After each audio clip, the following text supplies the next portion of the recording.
So last year I took a look at the original Trailer Park Boys movie, as well as the shorts by Mike Clattenburg that led to the conception of Trailer Park Boys as a franchise. The original Trailer Park Boys 1999 short film was a film by Mike Clattenburg and his troupe of actors, shot and submitted to the Atlantic Film Festival. Following the success of the short at the film festival, the group decided to get together and try to get the short film made into a series, using said film as a pilot. And as we all know, they succeeded. So today I'm going to speak a little bit about how that happened, and then take a look at the early years of Trailer Park Boys as a TV show with its first 2 seasons. Initially, the group had hoped to sell the pitch to the Comedy Network, which was a very popular cable channel at the time and a subsidiary of CTV. The Comedy Network was noteworthy in it was the channel where Tom Green got his start as a national superstar, where Just for Laughs constantly aired, where many kids my age saw their first reruns of Kids in the Hall, and it was also the channel that would rerun Mike Bullard's talk show, Open Mic, which Mike Bullard passed away, so in tribute to that, I'm going to play 5 seconds of the song Dancing on Your Grave by Motorhead.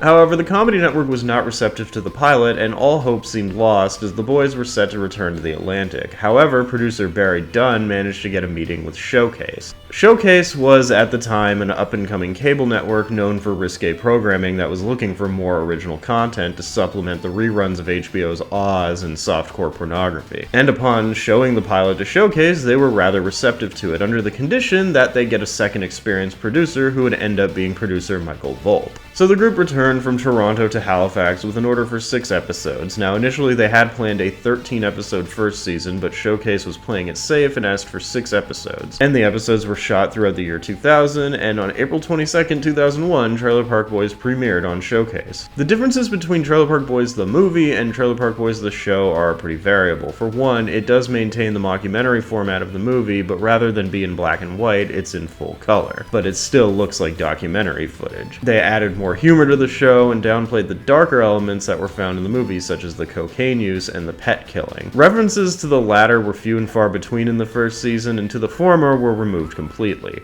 While Ricky and Julian are still the lead characters, and characters like Lucy, Trinity, Corey, and Trevor return, they added a few more supporting characters to the show. One of the most noteworthy additions to the show is the antagonistic trailer park supervisor, Jim Leahy. Mr. Leahy is the authority figure of the park who is always out to get Ricky and Julian. You guys, we had a couple 18 months here apiece in this trailer park. You're back here for a day, and what do we got? Bullshit! Whose fault is that? It's your fault! And he's usually flanked by Randy, the assistant trailer park supervisor. And if Randy looks familiar to those who watch the movie, that's because he's played by actor Patrick Roach, who portrayed the character of Patrick in the movie, but now he's playing a character named Randy. I get the feeling at some point in the development of this show, it was planned for Randy to actually just be Patrick from the movie, but for some reason or another, they decided to drop it at the last minute. This is evidenced by Ricky's reaction to seeing Randy. Have some respect here. Mr. Leahy's the park supervisor. What are you, his new assistant? Yes, I am. Well, that's pretty fucked up. And this interaction later gets better context when it's revealed that Randy used to be friends with Ricky and Julian, and that's why Ricky is so shocked that Randy's an assistant supervisor, but then this also gets retconned later on. The trailer park has some colorful supporting characters who are friends with Ricky and Julian, such as J-Rock and Tyrone, 2 gangsters who engage in crime within the park in order to gain cred for their aspiring rap career, with J-Rock being played by Jonathan Torrens, who was previously in Mike Clattenburg's short Nan's Taxi, and was the host of the show Jonovision on CBC. I think J-Rock was supposed to kind of be satirical of Eminem, who grew up in a trailer park in Michigan and did the whole white rapper thing. It's like his character is definitely trying to follow that kind of story. But it's obviously played for more laughs because a trailer park in Michigan is still ghetto, whereas a trailer park in Nova Scotia, that just really doesn't scream rap career. Jonathan Torrens is very talented as a performer. He's great as J-Rock, and this gets more pronounced as the series goes on, but the way he speaks in like his version of Ebonics is so good. You know what I'm saying? Everybody walking on the face of the earth trying to judge a J-Rock, you know what I'm saying? See what I'm saying? But I ain't shook, because motherfuckers try to take me out and stuff, but they can't, right? Know what I'm saying? Saying, know what I'm saying, too many times. 80 or 90 times? That's too many times. Once or twice is cool, but 80 or 90 times, man? What are you, from the department of know what I'm sayings?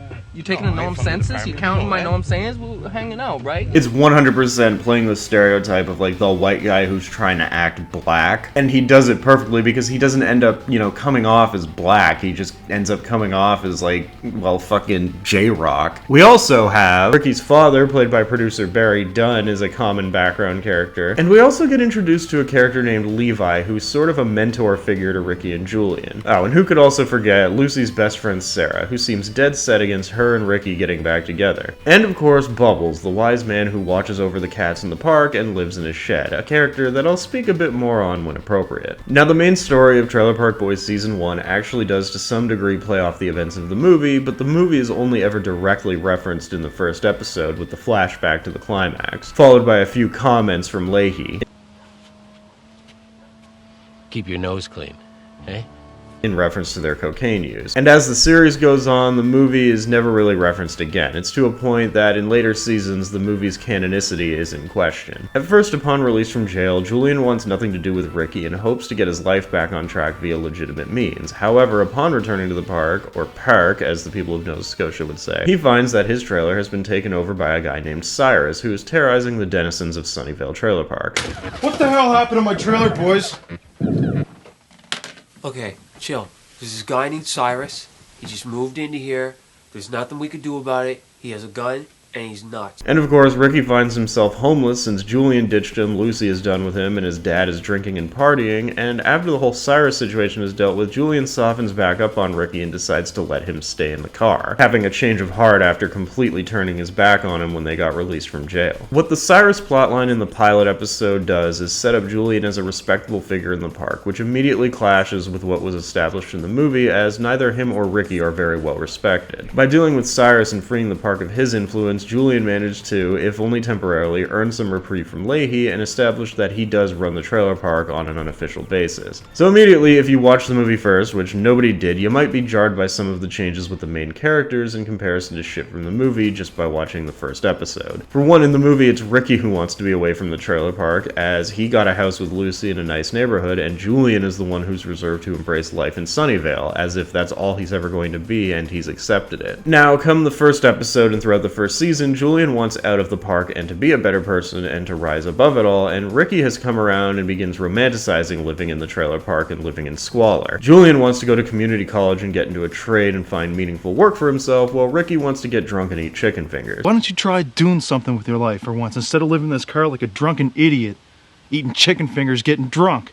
Ricky's whole attitude towards life and his aspirations are meant to be laughed at this juncture. He's making it out like living in shit is this cool, folksy thing, when in reality, no person should ever strive to simply live in a car, drink during the day, and eat chicken fingers. That is like bare minimum aspiration right there. And it's to show that Ricky is dumb and uneducated and happy with less. We are meant to laugh at how the shitty life these people live is romanticized because that's all they have now, and it's probably all they're ever going to have in the future. This whole dynamic is very reflective of low-class white Canadian culture. There are people here who are just perfectly fine being on welfare and living in public housing and having the bare minimum because they don't have to do anything for it. It's as if living in shit is better than having to do something to earn a good life. One of the greatest recurring gags throughout the show is that Ricky constantly misphrases or mispronounces words and believes that he is in the right because he's an uneducated idiot, and these have come to be referred to as Rickyisms. Thing is, when you're shopping for a ring, you gotta take your time, because, you know, it's my wife we're talking about. She's not gonna be wearing one of those cubic zirconium fucking things. She's gonna have a nice ring.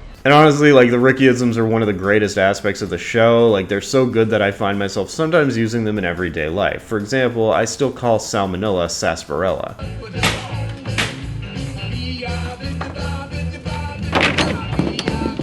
What are you doing, Julian? The chicken fingers aren't even cooked. Want to get sarsaparilla or something, you dick? It seems that because they had to ditch the darker aspects of the movie that they decided to just play completely into the trashiness and the idiocy of the characters, and even Julian, who wants to be better, is the subject of a lot of jokes that result in him being laughed at, not laughed with. For example, one of his defining traits is walking around with a rum and coke all the time as if that's normal. While Julian believes that he is this higher authority in the park and is even referred to as the king by Bubbles, in the context of the characters of the park, this is a positive thing and a high high-ranking social position. But to the viewer, this is laughable. Like, he's the king, but he's the king of what? He's the king of a bunch of maladjusted trailer park idiots. And this is actually something that's somewhat common in lower-class Canadian culture. Like, I remember my dad had this friend named Rob, who was like a complete white trash idiot. The man lived off his wife's welfare check, in her public housing building, had bad teeth, and was drunk all the time. But because he was a little bit smarter than some of the people he surrounded himself with in whatever public housing community he was in at the time, stupider people than him would listen to him, and he'd make up all sorts of bullshit, and they'd just believe him. And this gave him an inflated ego like he was a real person. However, whenever he interacted from anybody outside of his little bubble, it was very apparent from the first exchange of words that this guy was a maladjusted idiot. And that's basically what the Trailer Park Boys are. They're a bunch of dysfunctional, maladjusted people who think that the rules of their small little community and criminal lifestyle apply outside of that community and lifestyle. Julian can hide it a little bit better and function to some degree in the real world, but Ricky, like, just cannot function outside of that little world of his. Case in point, when he realizes he can't get a loan and he's not allowed to smoke in the bank, so upon being removed, he starts trying to accuse the banker of sexual assault like everybody is just gonna believe him. You should just leave. Fuck this shit. No. Fuck off. Fuck off. Fuck you. You fucking asshole. I've been sexually assaulted here. That man tried to abuse me in a party. No, that's not true. Abuse up men and women all over the place. That's not true. Julian, need some help here.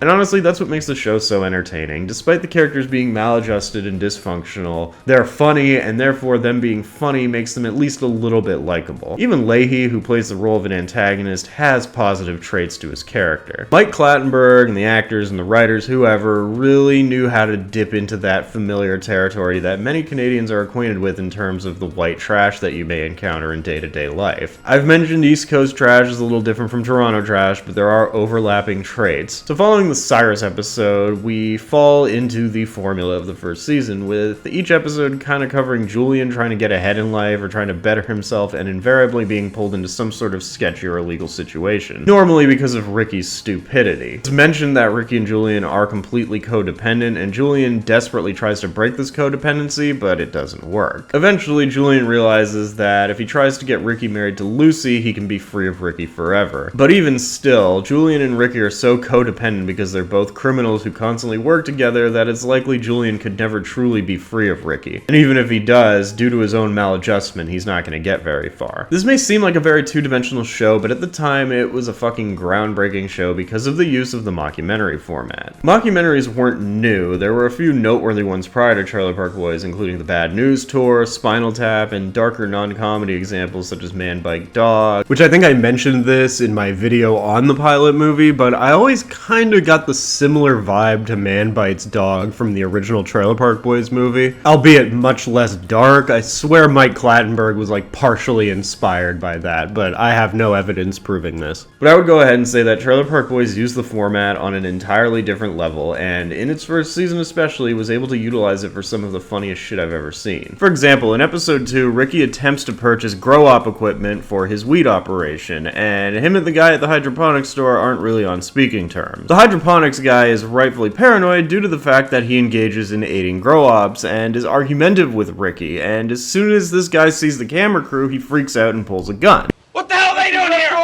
It's the drug boss! It's Julian! Drug boss! Put the fucking gun down! Put the gun down, Phil! Put the gun! Get out of here! Turn the fucking camera off! Anyway, you're banned from the store. Because yeah, doing a documentary featuring a lot of illegal activity would likely cause this reaction if the other parties weren't in on it. This happens again in episode 4 when Ricky goes to meet a dealer to get a bag of weed in this tunnel, and again, upon seeing the large group of people with lights and cameras, decides to open fire. Jesus Christ! Sam, it's Julian! Put your gun down, Sam! You put your fucking gun down! It's cool! I want to get hurt! Put your gun on, Ricky! Watch over the cameras, man! Everything's cool here! I thought you guys were the cops! Everything is fucking cool here! Go back! back to the truck. You guys get the fuck out of here. And in that same episode, when to repay Sam Losco for patching Ricky up after being shot in the ass, the two steal a riding mower from a farmer, and the farmer pulls a gun and shots are fired, and the sound guy gets hit. Like, all these moments where the camera crew just kind of hinders things makes it feel more real, even though this is 100% fiction. Nobody had ever seen a mockumentary like this before, and in the very early running of the show, when it was just kind of starting to catch steam, some people actually thought that this was fucking real. It was a very brief period where people thought it was real, but until people started really getting into the show, like, yeah, that you could have easily tricked a person into thinking that this was a legitimate documentary. And I don't think that speaks on, like, the intelligence of the average Canadian TV viewer, nor does it speak on, like, the realism of Trailer Park Boys. I think it's just because the whole mockumentary thing was so new as a concept when this came out that, like, people were just kind of thrown off by it. They didn't know what to make of it. Up to this point, yeah, there had been mockumentary films, but Trailer Park Boys and the Australian series The Games are the two earliest examples of the mockumentary format being used for a television comedy. So when this format is like fresh and new and it's playing off the idea of creating a false reality, it could easily trick people into thinking that it's real. Obviously people caught on to the joke pretty quickly, but it is pretty impressive that even if for just a brief period of time, they were able to trick people into thinking that this was a real-life documentary from Nova Scotia. And it all kind of goes back to my earlier comment about how Mike Clattenburg likely drew inspiration from some of the trashier people he knew from around Nova Scotia. Even if the characters are hammed up and played to 11, their traits are identifiable enough among Canadians that, yes, this show was able to very briefly trick people into thinking it was legit. I keep going on about this, but it's like I have distinct memories of people thinking this is legitimate, and that's pretty cool. Like, it takes a lot to actually make people think something that is so obviously fake is real. This feeling does not stay with the show for very long, but in the first and kind of the second seasons, it does have a very kind of pseudo-realism feel to it. I think much of that hinges on how immersive the show feels and how fleshed out the characters are. You really do get to know the characters even though you're only spending a total of 3 hours with them throughout the first season. The little segments with like the main characters talking to the camera, or even the supporting characters like Sarah and Corey and Trevor talking to the camera, lets you get to know them and it adds to the realism. And you get really comfortable with the characters, so like when something outrageous happens, you're kind of able to buy it as real even though it is so obviously not real. For any aspiring writers out there, just look at your story as creating a false reality and you'll do a lot better. Because that's what Trailer Park Boys does, it creates a false reality. And in its first few seasons, it excelled at that until it didn't. Julian's quest to rid himself of both Ricky and Lucy, who has a thing for him all of a sudden, hinges on Julian getting Ricky to pull his shit together, which is not an easy task, because Ricky himself is constantly fucking up. Ricky is not rehabilitated, like, at all. Like, he is a recidivist through and through. However, Ricky himself is constantly trying to win back Lucy, but finds himself in situations where he's even worse off in his standing with her. For example, in order to get some money to be able to play the role of a provider, Ricky decides to shoot a porno with J-Rock, which then of course gets busted by Leahy, who blackmails Ricky with the tape before just spreading it around anyway. The irony being that Ricky couldn't even get it up. Once again, Ricky going out on his own results in Julian having to come to his rescue, because earlier in the episode, Julian tried to talk him out of doing it. Like, I've got to do this. I'm going to be a film star. Fuck it. Oh, a porn star. There's not that much of a difference. It's still film. Would you see De Niro doing a porn flick?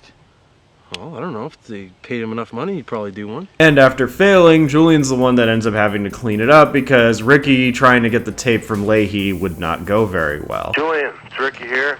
Just letting you know that I've thought about this. I feel I have no other options. I go down to Leahy's trailer. I'm going to break in. And I'm basically probably going to kill Mr. Leahy, and I'm thinking about killing Randy as well. And I'm going to take the porno tape back. I've talked to Bubbles about it. He's probably going to give me a hand because we both can't have this tape floating around. So anyway, you know, I was kind of counting on you to maybe help plan this, but if you don't want to, that's up to you. I just hope you won't feel guilty when me and Bubbles are in jail and you know that you could have prevented a murder. This episode actually has a moment that is felt throughout the entire series when it's revealed that Leahy and Randy are gay. Leahy! Randy? What are you guys doing? I'm not Randy. I'm not Mr. Leahy. Guys, I know it's you guys. What's going on here? Julian, not a fucking word about this! Now, Mike Clattenburg has never been one to shy away from homosexuality, which, today this is very common to have homosexual themes in media, but back in the day, it wasn't really all that common. Clattenburg's previous short, One Last Shot, had a whole twist at the end where the two best friends turn out to be gay for each other, and it's not really played for laughs, it's not really made fun of, it's very tastefully done. And while this whole setup does look like it's for comedy, the whole way that they approach Leahy and Randy's gay relationship for the most part is very tasteful. I'm gonna get a little bit more into this when I get to the third season, when they really start exploring them as a couple. So right now, yeah, as it appears in the first season, this whole dynamic is played as like a haha, they're gay type joke. But when the show started to pick up steam a few seasons later and Randy and Leahy's relationship was a feature, it was actually very well received by gay rights groups and whatnot. In essence though, even though Randy and Leahy are gay lovers, there is a pretty homoerotic subtext to the entire show when it comes to the relationship between Ricky and Julian. Lucy and Sarah, during one of the interview segments, mentions how Ricky and Julian are codependent. Relied on Julian to help him figure out, like, lots of different kinds of things for a long time. Yeah, like since junior high and shit. Huh. And remember Ricky dropped out of junior high because Julian stopped helping him. Ricky really does think he's stupid, though. That's why he relies on Julian so much. When we used to go out, he'd always talk about how stupid he was and how he couldn't do anything about that because he was too stupid to do anything about it. Poor guy. Like, Julian's that much smarter than Ricky. Kind of like, what is it, like, they're codependent or whatever? Totally codependent. Codependent, totally. And this is shown when Ricky always gets himself into trouble, and usually Julian, with his clearer thinking, has to step in and fix things. However, Julian has flaws too that he needs Ricky for. Ricky never really plans things out well, which is why most of his plans blow up in his face. Julian, on the other hand, plans things out meticulously. However, Julian does not know how to fix things if the plans go off the rails. Ricky, with his chaotic thinking, is a lot better at putting a well-planned scheme back on track, but is completely inept at actually planning a scheme. Case in point, there are two instances in which Ricky and Julian are pulled over by the cops, dead to rights, and Julian freezes up because Julian can't deal with cops like Ricky can. In the first instance, Ricky actually manages to use the camera crew to his advantage. As Lucy and Sarah describe, he's able to smoke bomb police officers with purely insane logic. He's got this God-given way of sort of throwing the cops like a smoke bomb so they can never sort of figure out what's going on. It's like they're stupid with him. Like they just get sidetracked on something else totally different. They come in, try and arrest him, and the next thing they know, they're headed somewhere else doing something completely different. Ricky just manages to keep throwing shit out there until it catches. It's like, if this was a Fallout character, Ricky would be high charisma and high luck with low intelligence. He's basically able to get himself out of this situation with the cops by simply stating, "This is part of your monthly evaluation. I didn't want to tell you, we're not supposed to tell you, but stay right there. That's why the camera's here, guys. That's why the TV's here." Frank. Yeah. Frank, come on back here. I think they got us again. And by pure fucking happenstance, it manages to work. This is definitely one of the greatest traits the Ricky character has. He's portrayed as completely inept and maladjusted, but when he's backed up against a wall, his latent potential comes out. It doesn't always work, but when it does, he's perfectly capable of manipulating people who don't live in his world. This never works on people who know him or people who are a little bit smarter than him, but to a bunch of dumb cops, it just works. He gets himself out of a situation where he should have been going back to jail. In a later episode, he gets pulled over again after stealing a wedding ring to propose to Lucy, and he basically manages to convince the cop that he knows the cop's dad. You look familiar. I know you from somewhere too. You know Jim, or Jim knows you, or something like that? Oh, the whole Jim trick. Yeah, like everybody knows someone named Jim, right? So when he gets in shit for something, he just like throws the name Jim out there and he figures someone will pick up on it. Jim really well, don't you, or something? Or Jim knows you? Jim, or... my father, Jim, you mean? Oh, he's your father, man. I didn't know that. Yeah, he mentioned he had a son on the force. That's right. Is that right? Yeah. You know the old man did? Him and my dad go way back. Which is pretty much able to stop him from being arrested for a break and enter. And to add to it, Ricky manages to get a cigarette off the cop. You don't have any smokes, do you? Smokes? Yeah. Actually, I got one in my visor there if you want one. Yeah, cool. It's very clear that the codependency of Ricky and Julian really plays into the homoerotic aspect of Trailer Park Boys. It's subtle, but, like, you know, it's almost as if Ricky and Julian are like a gay asexual couple. They are both codependent because they need each other for certain aspects of their criminal lifestyle. It's not something I really caught on to until recently, and it does really downplay itself as the series goes on, but considering Trailer Park Boys itself is just a combination of aspects from Clattenburg's previous shorts, it makes sense that they would explore this just a little bit. And it's even lampshaded in the 5th episode of the first season, titled "I'm Not Gay, I Love Lucy, Wait, Maybe I Am Gay," in which part of Julian's plan to kind of push Ricky into proposing to Lucy is to tell Ricky that people in the park think he's gay. No, Ricky, it's because you've been with Lucy for 8 years. You have a child together. You're not married. People think that's weird. Man, maybe I am gay. Holy fuck. I'm gay. So yeah, they totally knew what they were going for with this, and it works. Like, you know, there's a homoerotic aspect to it. It is what it is. Oh, Ricky is so not gay. But did Corey and Trevor tell you that? Here come fucking Corey and Trevor now, man. Those guys are always like gay this and fucking gay everything.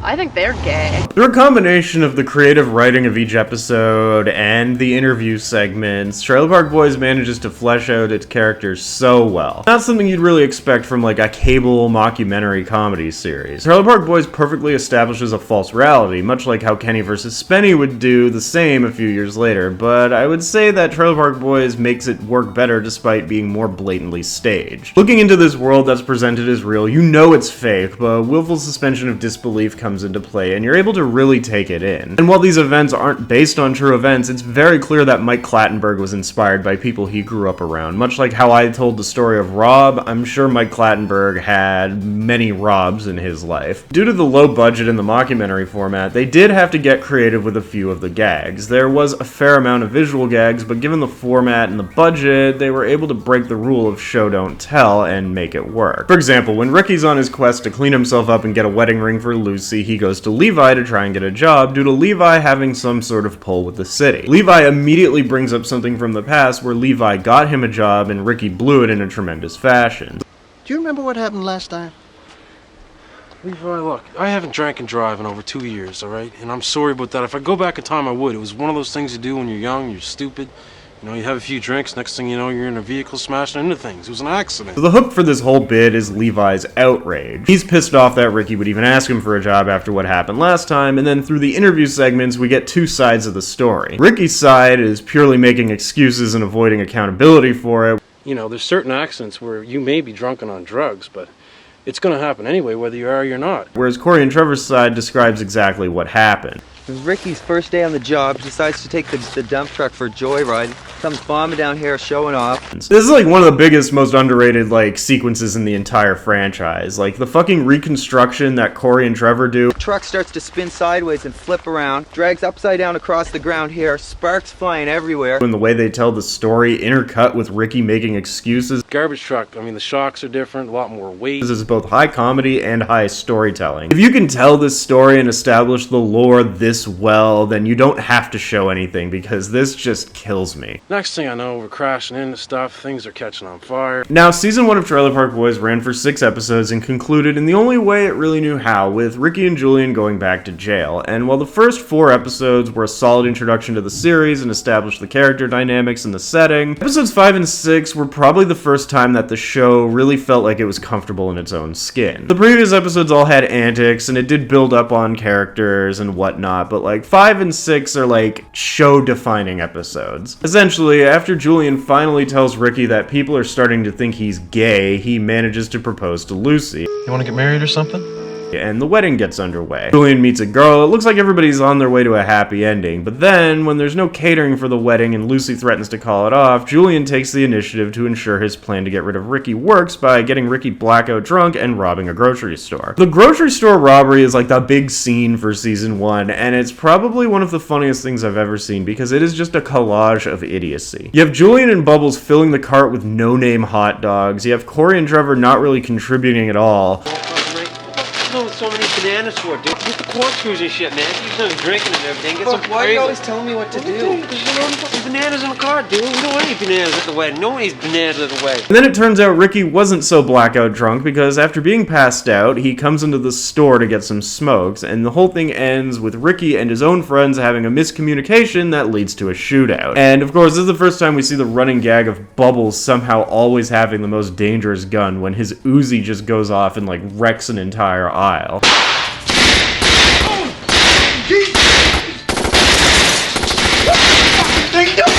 I feel I should note that in Canada, like, our gun laws are a lot tighter than in the States, and possession of an automatic weapon can get you like 10 years in prison or more. To make matters worse, the whole time Ricky, who I should remind you is on probation, is seen on the security camera firing a gun. Ricky!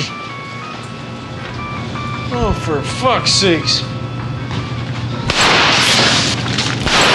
The whole sequence is probably one of my favorite sequences in the entire show, and it of course ends with the boys scrambling to the car with their bounty.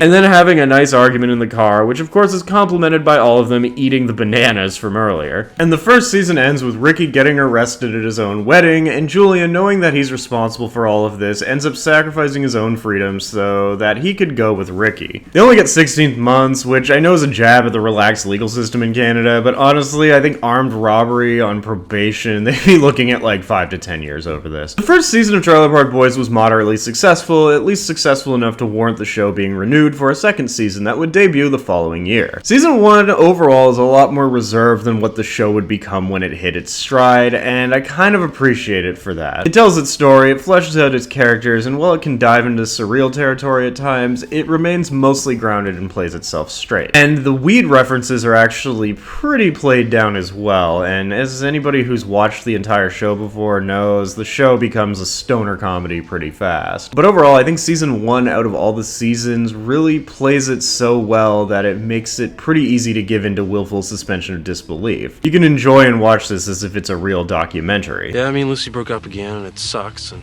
you know, I'm not real happy about it, but it's one of those things, I guess. Hopefully she'll come around. Bubbles, get off my property.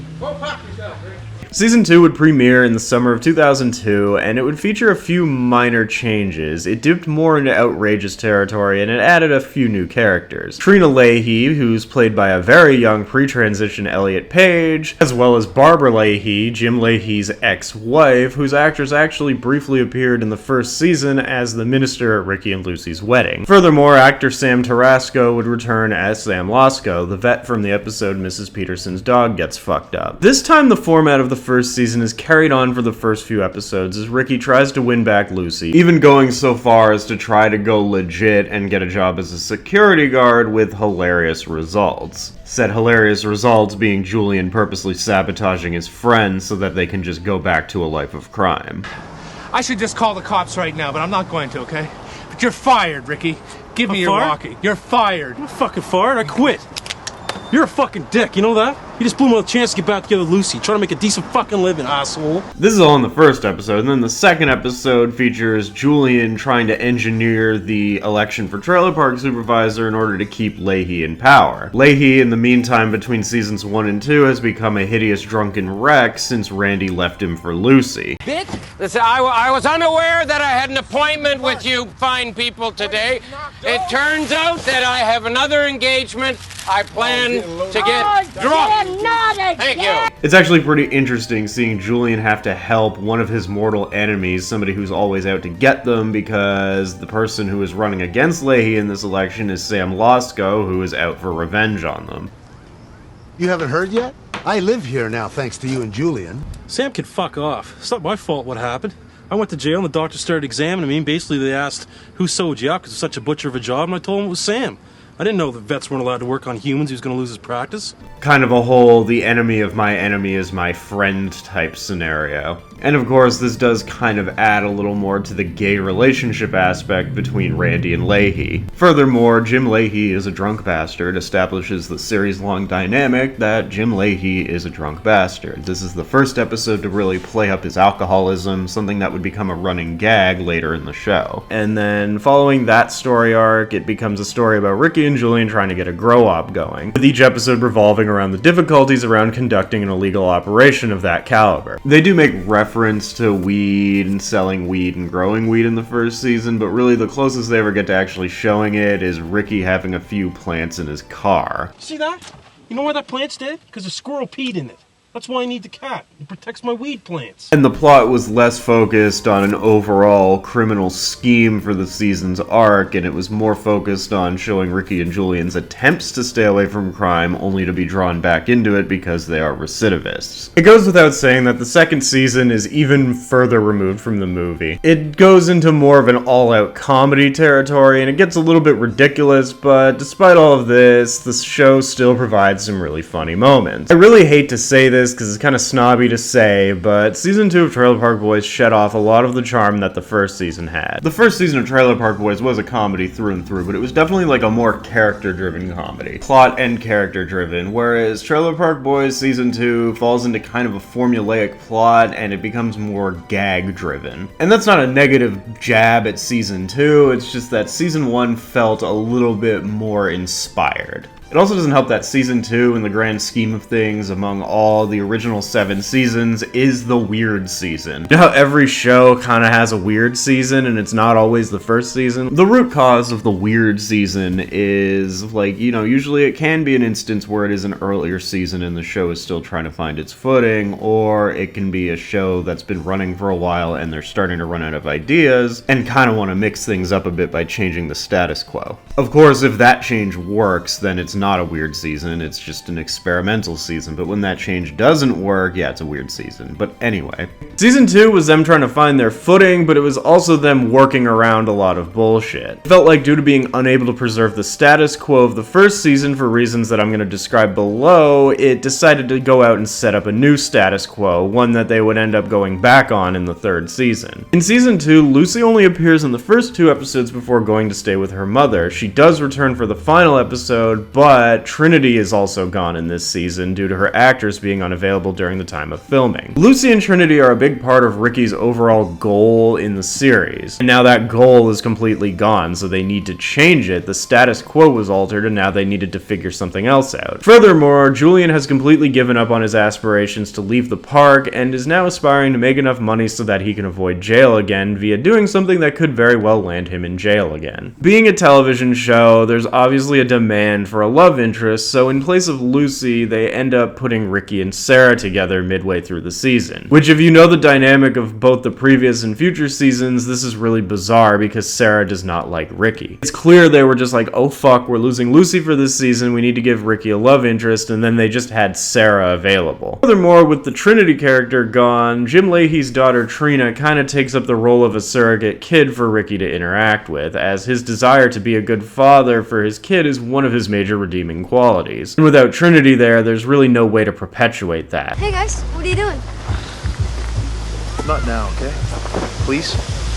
Julian, she's just a little girl. I feel I should note that the Trina character, if I'm not mistaken, did actually shoot scenes for the first season of the show, but for some reason or another, they decided to not use them, and the character was completely left out of the first season. I think it's to more so show that Ricky is actually good with kids, to the point where he can actually befriend his mortal enemy's daughter.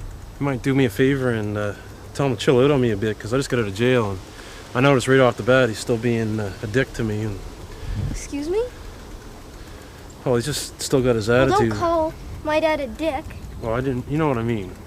Well, no, I don't know what you mean. You grow dope in a car which you live in, and you're drunk all the time. If anyone was a dick, it's you. Well, that's just your opinion, isn't it?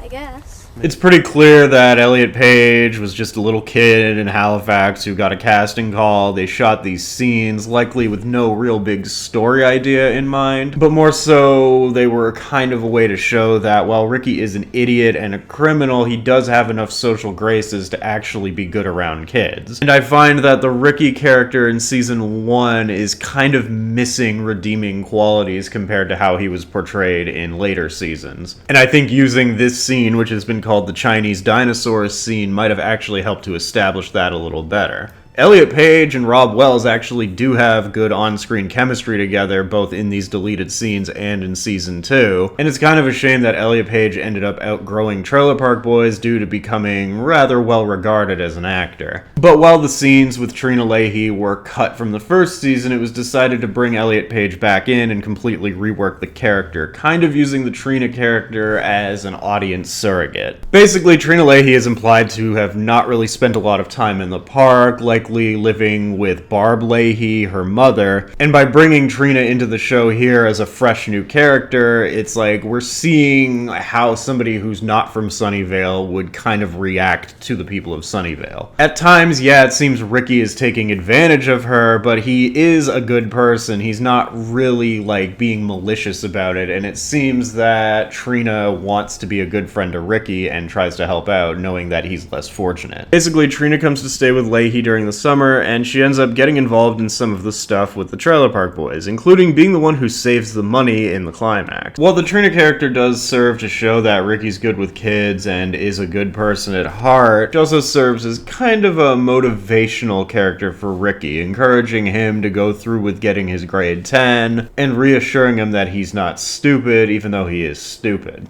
You see, Ricky? You're gonna get your grade 10. You'll be just as smart as everyone else. Can you put that on the rip on my back? Do you really think so, Trina? Yeah, I do. Ricky, you're smart. Whoever did this is really stupid. You're dealing with a dangerous moron. We know a guy that fits that description to a T, don't we, Mr. Leahy? We sure do. I actually really do like the dynamic between Ricky and Trina, and it's kind of a shame that this is the only season that Elliot Page appeared in. The Trina character is even in one of the final scenes in the season finale, implying that the character is going to be around, but Elliot Page never appeared on the show again after season 2. Furthermore, the characters of Corey and Trevor ended up being relegated to the role of being lackeys for the main characters, a role that would only get more and more prominent as the series went on. You guys are so stupid, you know that? Sorry, dude. Let's go, Smokes. Let's go, Smokes. You don't even smoke, Bubbles. Give me a smoke, hairdo. I'm fucking starting to run out. In the movie and in the first season, they were definitely not respected by the main characters, but they had little involvement in their schemes outside of the grocery store robbery, and in some ways they were antagonistic to Ricky and Julian behind their backs. They were featured heavily in the interview segments as people who just kinda watch Ricky and Julian from afar and have little to no interaction with them, outside of buying weed or occasionally being picked on by Ricky. And trust me, when the time is right, there's a lot to say about how they did the Corey and Trevor characters, but season 2 pretty much turned them into the butt of abuse from the main characters, specifically Ricky. As I mentioned previously, season 2 of Trailer Park Boys revolves around the boys having a grow-up. Rather than being kind of semi-episodic like it was in the first season, this is pretty much serialized, with the exception of the first 2 episodes which eventually lead up to the grow-up storyline. And also, what further differentiates season 2 from season 1 is the fact that Julian is no longer the central character. Yeah, it's kind of weird that nobody ever really brings this up, how season 1, Julian was like the clear-cut main character, and like Ricky was definitely the secondary character, but the show was still about Julian's story and Julian's goals, with Ricky getting a few subplots here and there, or just being directly tied into Julian's plot. Come season 2, the show is a lot closer to an ensemble-type show, and it becomes more like that as the series goes on, but we get an equal focus on Ricky. Leahy gets more scenes on his own, and overall, with the change in plot structure and the change of focus of characters, you get less of a day in the life of Julian's story and more of a day in the life of Sunnyvale Trailer Park story. And the most noteworthy thing to come out of this change is the fact that Bubbles became the breakout character of the series. Initially, Bubbles was just like a very small supporting character in the first season, with his biggest contributions to the story being his fight with Ricky, doing the porno with J-Rock, and being involved in the grocery store heist. We get a bit of character development with him, but not nearly as much as Ricky or Julian or even Leahy. We learn his origins and whatnot. We know that he's like a person who takes care of cats and everything, but like he's really kind of just in the background for most of the first season. In season 2, he is the first character you see on screen. He gets a lot more dialogue, and they develop his character a lot better and kind of make him sort of like a person who watches over the cats in the park, and someone who is undoubtedly a good person despite being kind of weird. Furthermore, they played up Bubbles' exaggerated speech patterns and movements, and they even gave Bubbles his very own spotlight episode in the 4th episode titled "A Dope Trailer is No Place for a Kitty," in which we spend a lot more time with Bubbles than we ever have up to that point, and we learn a little bit more about his backstory, as well as his relationship with Ricky and Julian. Julian, Ricky, what the fuck did you guys do to my shed? I don't know what happened, Bubbles, but we could probably rebuild. It's no big deal. No big deal? Take a look around, Ricky. I fucking lost everything.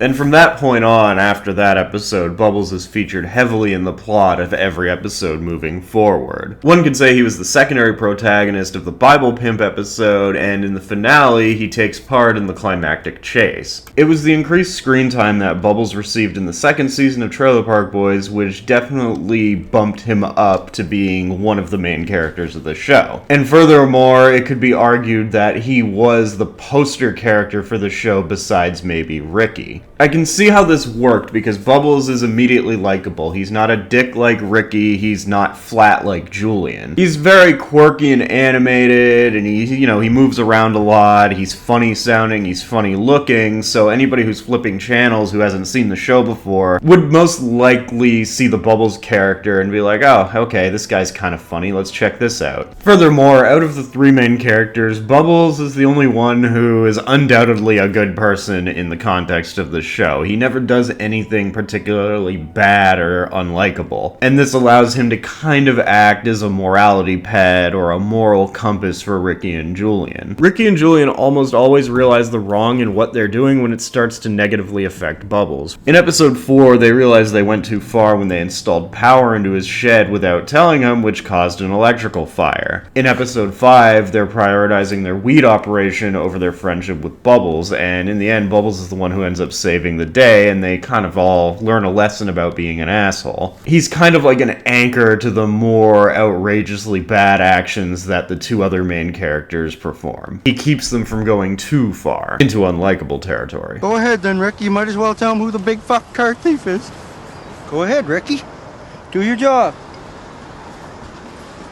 This guy's just drunk. He's not really causing any problems. It's those two guys right there stealing the cars. Going back to how Julian lost his status as the central focus character, like, the first few episodes kind of focus on the overall state of the park. With episode 1 definitely following Ricky more, episode 2 following Leahy, 3 kind of focusing on them getting their weed operation up, and the rest of the episodes really having more of a focus on Ricky, Bubbles, and Leahy, with Julian kind of just being there. I don't know what really forced this creative change. Like, I could probably go watch some commentary tracks or documentaries, but I'm pretty bad at my job. I kind of like to just pull facts out of my ass. But if I had to take a wild guess, they realized that Ricky, Bubbles, and the more zany characters were getting better reactions with test audiences or what have you. And while Julian is a necessary part of the show, them shifting focus to kinda even it out between Julian, Bubbles, Ricky, and the other supporting characters was much to the benefit of the show. I think the thing is, as the show shifted into more of an outrageous comedy vibe, the character of Julian became less applicable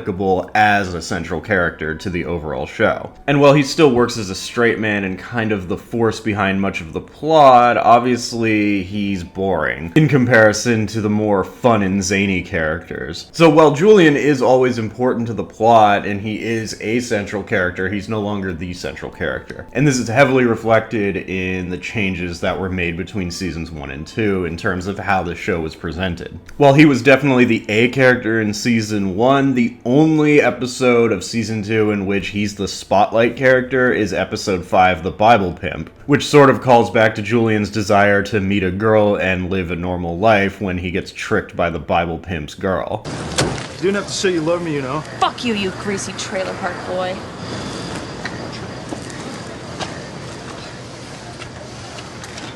Oh, don't worry about her, Julian.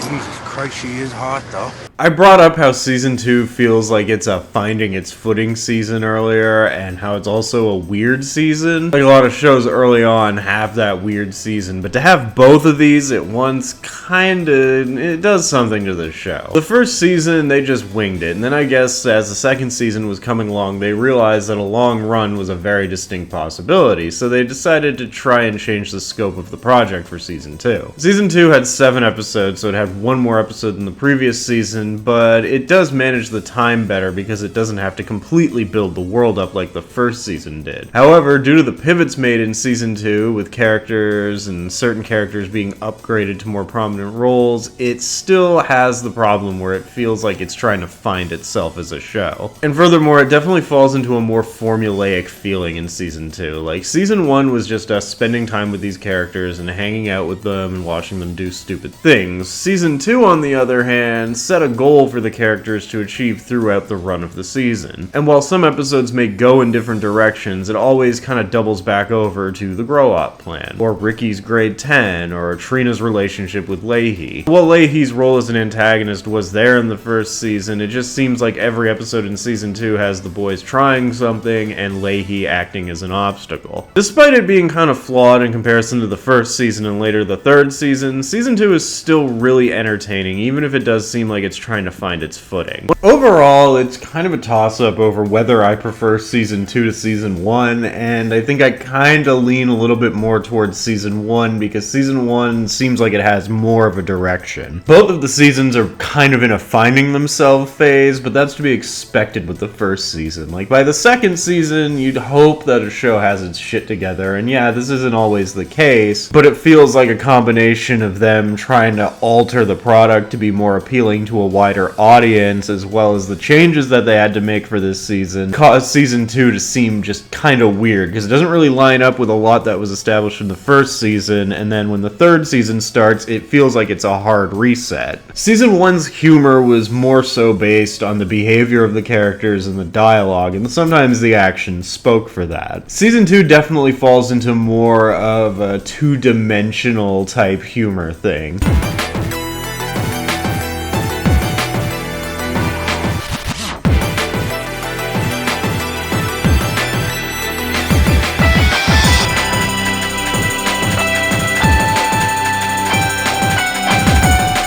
The humor through dialogue is still there from the first season, but it's definitely more heavy on the physical and situational gags. And this is the season that really started to ramp up the drug humor. Aside from a weed grow-up being the main plot point of the season, there are references to other substances, and they even slip Sam Lasco mushrooms so that he fucks up his trailer park supervisor election speech.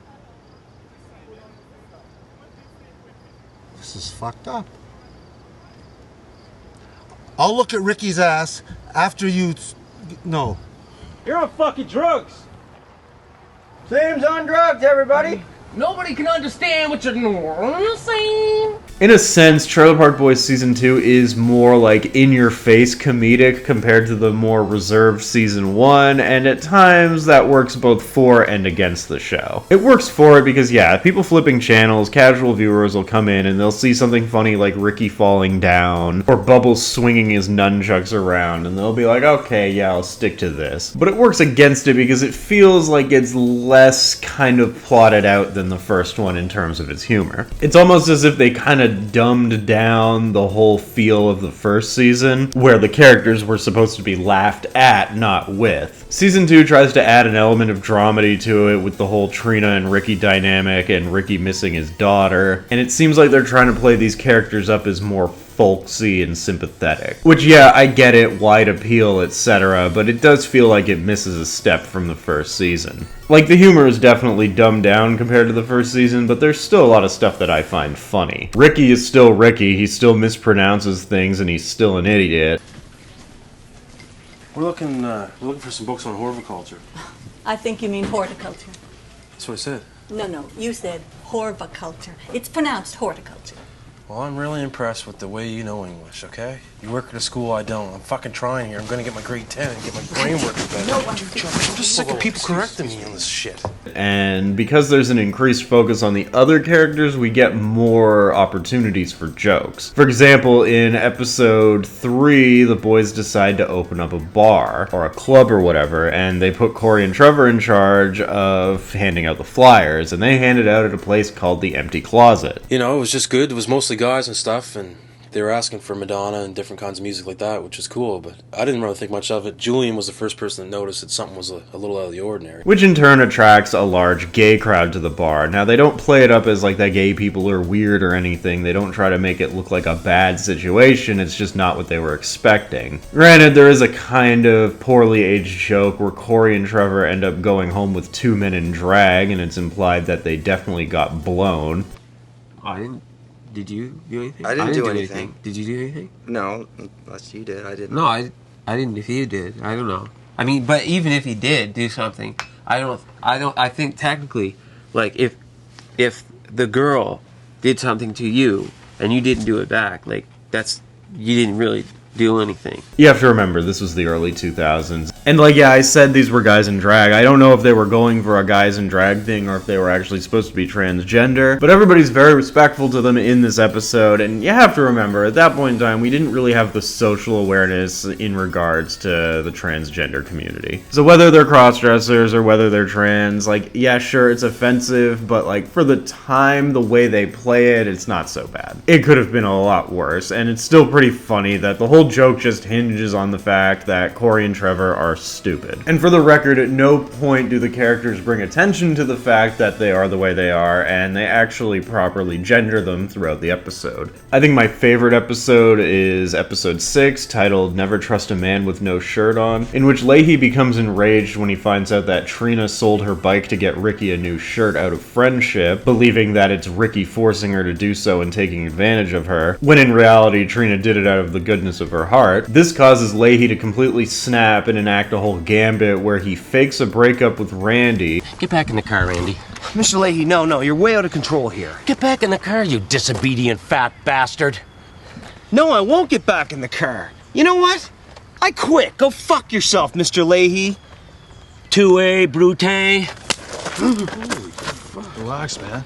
Has Randy go back to hanging out with Ricky, Julian, and Bubbles just like the old times, but has him wear a wire. Which then has Leahy foiled by the fact that Ricky and Julian are able to outsmart the cops by switching the numbers on Ray's trailer where they hid the weeds. Jesus, he's got a wire on! Whoever's listening to this can fuck off. Take off your pants. I'm not taking off my pants, Take Julian. down your pants. What's going on?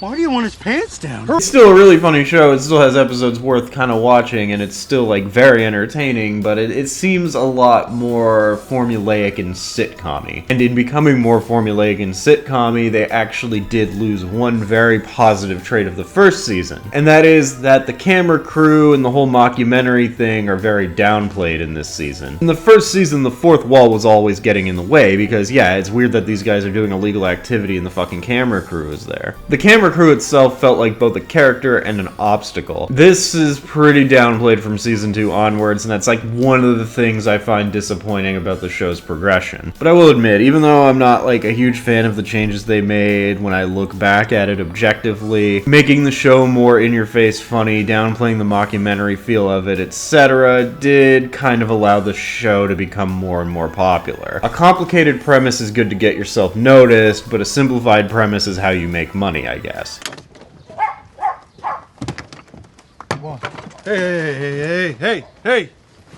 In terms of popularity, Trailer Park Boys Season 2 I think was viewed by a lot more people than Season 1. It was kind of getting there, but it was still kind of an under-the-radar type show. I can't really find any ratings data on any of the seasons, but like going by memory, I think this is around when people slowly started to become aware of the show. I think it was when Season 2 was airing its reruns and the build-up to Season 3 was starting, because I remember like kids at school talking about the show at this point. How I first saw the show was my dad started to get into it. Like, he was watching it, I guess he came across it at some point in time on Showcase, and then I started watching it with him, and then throughout grade 6, grade 7, more and more people I knew were talking about it. Well, initially the show was just a cult classic. Due to the popularity of cable at the time, and the Showcase channel, the viewer base was steadily growing, and it started to become must-see TV. It took 2 seasons, but by the time of the 3rd season, Trailer Park Boys had found its audience, which just so happened to be a large amount of the Canadian population, and it was well on its way to becoming an all-time great in Canadian television. But it needed the 1st and 2nd season to kind of work as that figuring it out period. Seasons 1 and 2 have some really funny moments, they have some really creative use of the mockumentary format, but it's not quite there. I think Season 1 is very charming because it's just like the early work. It's low budget and it's clearly a bunch of guys who don't even know if they're gonna make it or not. Honestly, I think like that installment is usually one of the better installments, and when it comes to a comedy or like a comedy filmmaker, when the future is uncertain and they don't really have that much of an audience, they're allowed to be more creative, and I think that's where Season 1 thrives. Season 1 does a lot of really creative things with the format that they don't do in later seasons. Season 2, on the other hand, is a little bit closer to what the show would become, but it's also very different from Season 1 and the seasons that followed it. What with the new character dynamics that you only see in this season. However, the character of Ricky got a lot more developed. He played more into the idiocy. They have him doing more Rickyisms, more slapstick. But the only problem with seasons 1 and 2 is they sometimes seem to lack direction, and you get to see some of the early hints of what would make the show decline later on. I think seasons 1 and 2, while not being as great as some of the seasons that followed them, have a distinct kind of charm. It's just a bunch of friends making a damn good show before the fame got to them. I personally think when a creator is hungry for success but also uncertain about their future, you get the best out of them. Basically, whenever a director is in their kind of sink or swim period, you really get the best work out of them. Like, look at Kevin Smith. Clerks was really good, and then the rest of his movies were dog shit. And that's not to speak ill of the later Trailer Park Boys seasons. Like, we're getting to the best seasons after this video, but there's a certain charm that they are, like, literally trying to sink or swim with these 2 seasons, and they take risks. I appreciate that they really went for it with these 2 seasons, even if they don't hold up as well as some of the later ones. These 2 seasons will always have a special place in my heart because I remember watching them when I was very young. I remember having the DVDs when those came out, and a lot of the jokes and the lines in here I still quote from time to time. At times when I watch the entire series, I kind of wish that some aspects from seasons 1 and 2, in terms of how they did it, survived the show getting popular. So the next time on Trailer Park Boys and Me, I'll be talking about seasons 3 and 4, which I look at as the turning point for the franchise. These 2 seasons took the show from being a cult classic to a nationwide phenomenon, and some of the show's most iconic moments are found in these 2 seasons. So if you like this video, drop me a like, hit me with a subscribe, leave a comment, and I will see you next time.